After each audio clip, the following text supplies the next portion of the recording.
karena tidak akan berbahaya. Banyak-banyak juga ya, karena ini hanya berbentuk cair saja. Cuman kalau tidak memakai organik padat, berarti sahabat yang pemula, sama-sama pemula seperti saya, harus sering-sering rajin melakukan penggemburan ya. Rajin melakukan penggemburan agar porositas tanahnya itu tetap bagus dan bisa menyerap air jauh lebih baik. Jadi air itu biar ada masuk bawah, jadi daya serap airnya itu jauh lebih bagus. Dan ini setelah ditanam, saya siram lagi dengan pupuk organik cair yang sudah saya difermentasi dengan M4, cucian beras, molase, dan gula aren ya. Kenapa? Biar pertumbuhannya cepat dan banyak deposit nutrisi di bawahnya. Oke, terima kasih. Simak terus videonya sampai selesai. Saya akan melanjutkan bagaimana cara menanam tanaman durian. Wabarakatuh. Sampai jumpa lagi di channel saya, Rudian Putra. Sahabat, jadi di video saya kali ini saya lagi mau menanam tanaman durian duri hitam. Dan ini kebetulan sore hari ya, setelah asar. Emang timenya saya kalau tidak pagi ya pagi sekali di bawah pukul 9, kalau tidak asar ya pukul 4 ya, habis semayang gitu ya. Dan ini sudah dibuat gundukan, jadi tidak langsung dibuat gundukan seperti ini ya. Dari 1 minggu sebelum saya mau melakukan penanaman, tentunya saya dilobang dulu sekitar 30 cm, lalu kemudian ditimbun ya. Jadi alasannya biar ada akar tunggangnya langsung dia nancap ke bawah dan dia tidak mudah roboh nantinya ketika mau masuki fase generatif ya sahabat. Jadi tidak asal digunduk. Kalau digunduk kan tidak ada akar langsung ke bawah, sementara tanah yang di tanggulannya ini menyusut, itu berbahaya dan bisa mengakibatkan robohnya tanaman durian ketika tanaman durian beranjak generatif atau di atas 3 tahun. Itu kan kita rugi ya. Jadi istilahnya ada teknik-teknik tersendiri untuk cara menanam. Ini boleh dibilang busut ya sahabat ya. Jadi dilobang dulu, ini tanah ya, digali tanah, ibaratnya dilobang sekitar 30 cm, baru timbun lagi, kemudian dibuka lagi, dibongkar kembali agar ada akar tunggal nanti masuk ke dalam. Oke, simak terus video sampai selesai bagaimana caranya saya setelah digunduk begini, lalu setelah melakukan penanaman dan bahan-bahan apa aja yang saya letakin di sini di video saya berikutnya. Apa ya? Kemarin tuh banyak daun-daun kering yang berjatuhan di sini, dan semalam tuh hujannya sudah 2 minggu ini curah hujannya tinggi sekali sahabat. Ya alhamdulillah sih, kebetulan saya pas mau posisi mau menanam ya. Jadi jauh-jauh hari sudah saya siapkan ini lubang tanamnya, dan dibikin lubang dulu, kemudian digemburkan kiri kanannya, lalu ditimpuk ke atas ya, dibikin tanggulan ke atas, gundukan. Kemudian akan saya bongkar lagi, dibikin lubang di sini ya. Pas titik lubang yang pertama nih di sini akan saya bongkar lagi. Nanti akan saya tunjuk. Kemudian akan saya tanam, dan apa aja bahan campurannya ya seperti ini nih. Ya, pupuk organik cair yang sudah difermentasi dari kotoran walet. Karena sebelumnya jauh-jauh hari yang tanaman fase tanaman di bawah 1 tahun di sini kebanyakan adalah campuran kotoran walet, kecuali kalau mau memupuk ya di musim hujan itu paling saya tidak dibantu dengan pupuk NPK majemuk seperti NPK 1616 seperti itu ya, untuk fase tanam fase pertumbuhan seperti ini sahabat. Ya. Jadi ke dalamnya berapa sentimeter ya, bikin lubang aja 35 cm ya. Tidak terlalu dalam, tidak terlalu tinggi. Dan jadi nanti juga pas leher ini, pas leher polybag sini ya, kita nguburnya ya, tajam ke bawah. Kalau memang ini tidak tegak ya kita boleh kasih ini tajuk supaya dia tegak. Oke, jadi ini sebelumnya tanah ini adalah bisa dilihat ya, ini miring. Makanya saya memangkas rumput-rumput di tanah di sekitar sini itu berhubung lokasinya miring, jadi tidak terlihat running ya. Tidak terlihat seperti ya, kelihatan tanahnya banget, agar tidak ada pencucian ya, pencucian unsur hara diakibatkan terjadi erosi air hujan nanti ya. Karena apa ya, tanah miring ini kan cepat sekali penurunan hujannya, air hujan turun itu larinya cepat. Jadi bagaimana biar dia lambat, air hujannya turun ke bawah larinya, agar tidak terkikis habis unsur hara yang ada di dalam tanah itu ya, dibuat antera sharing pola penanaman khususnya. Dan yang kedua, kalau tidak sanggup membuat antera sharing semuanya dari garis ke baris, kita bisa diatur dengan rumputnya. Rumputnya tidak boleh tinggi, tidak boleh terlalu habis juga dengan tanahnya ya. Cukup dipangkas saja dengan mesin rumput, itu aja. Kecuali di lahan datar justru itu berbahaya. Kalau nggak di sistem busut ya, pola tanam biasanya tuh di sistem busut, bikin lubang, ditimbun, digundukin di atas nih. Banyak ya para master-master seperti itu. yang saya perhatiin tuh. Itu sangat cepat juga pertumbuhannya dan bisa menghindari genangan air tentunya ya. Karena itu adalah sebuah drainase juga. Karena kalau drainasenya buruk tuh pada tanaman, bukan tanaman durian aja sih sebenarnya. Kalau drainasenya buruk bisa tanaman yang lainnya juga kalau tergenang air bisa hancur ya, bukan cuma durian saja sebenarnya. Durian membutuhkan air tapi tidak bau juga. Dia terlalu banyak genangan air di sekitaran permukaan di sini nih. Ya sahabat ya. Jadi baik, saya tidak akan panjang lebar, saya akan langsung melakukan lubang, di lubang lagi.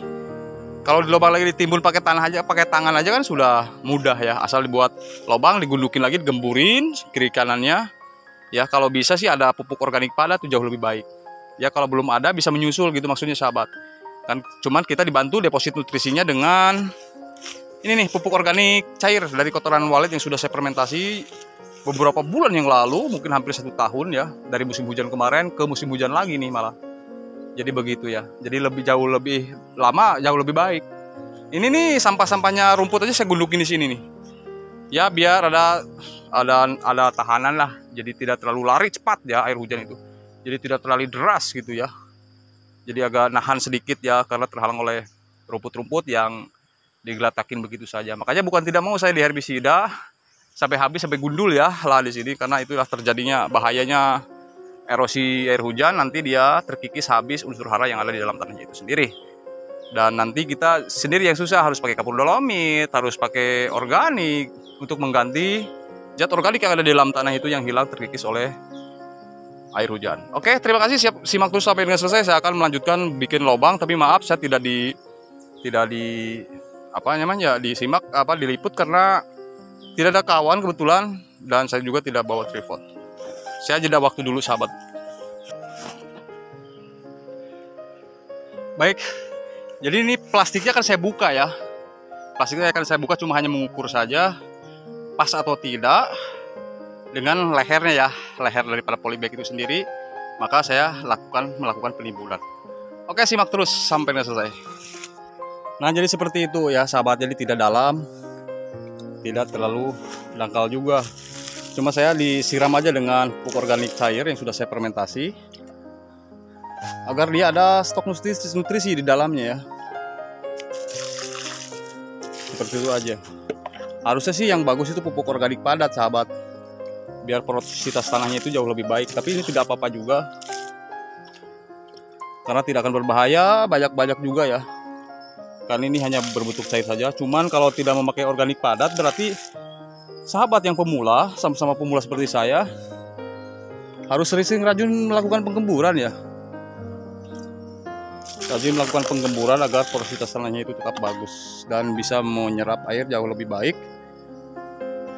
Jadi air itu biar ada masuk bawah, jadi daya serap airnya itu jauh lebih bagus.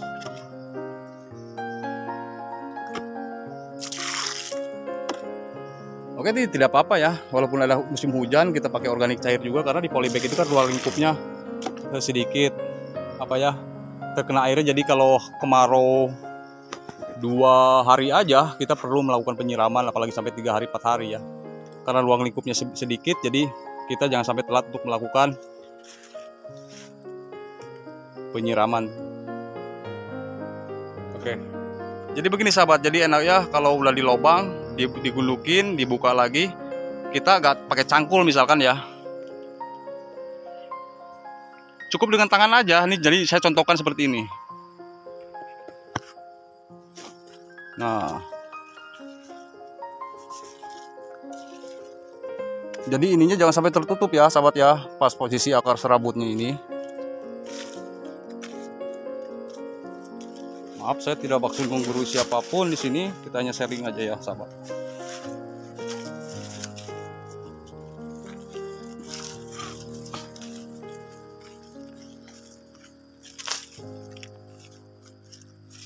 Nah, gini aja sudah cantik ya.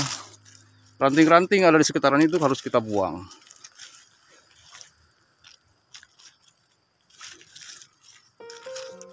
Kita harus bersih ya. Seperti ini. Oke ya, ini cukup ya. Kalau ini takut terbawa air hujan ya kita bisa dipadatkan sedikit. Bisa boleh pakai kaki juga gini nih. Bila menyusut kita tambah lagi. Ini pola tanam seperti ini biasanya akan jauh lebih cepat besarnya ya. Bisa dibedakan dengan tanaman di lubang dan air itu akan menggenang ke bawah di bawah dan tidak akan lari dan mudah akar busuk. Jadi kalau begini tidak ada genangan air, tentunya air mudah menyerap dan hilang dan tidak akan membusukkan akar ya. Jadi air itu kan tidak mengendap di dalam. Bagaimana caranya supaya air tidak mengendap di dalam? Pola tanamnya juga harus benar. Oke, terima kasih bagi yang sudah menonton. Bantu like, comment, share, dan subscribe-nya. Sebelum saya melanjutkan penanaman tanaman durian yang lainnya, tentu saya akan mengakhiri video saya di sini untuk menanam tanaman duri hitam ya, sahabat. Jadi terima kasih yang sebesar-besarnya bagi yang sudah mendukung. Dan mohon maaf kurang lebihnya. Silakan jika ada kritik, saran, komen yang membangun, tulis di kolom komentar. Insya Allah akan saya nanti tanggapi semaksimal saya.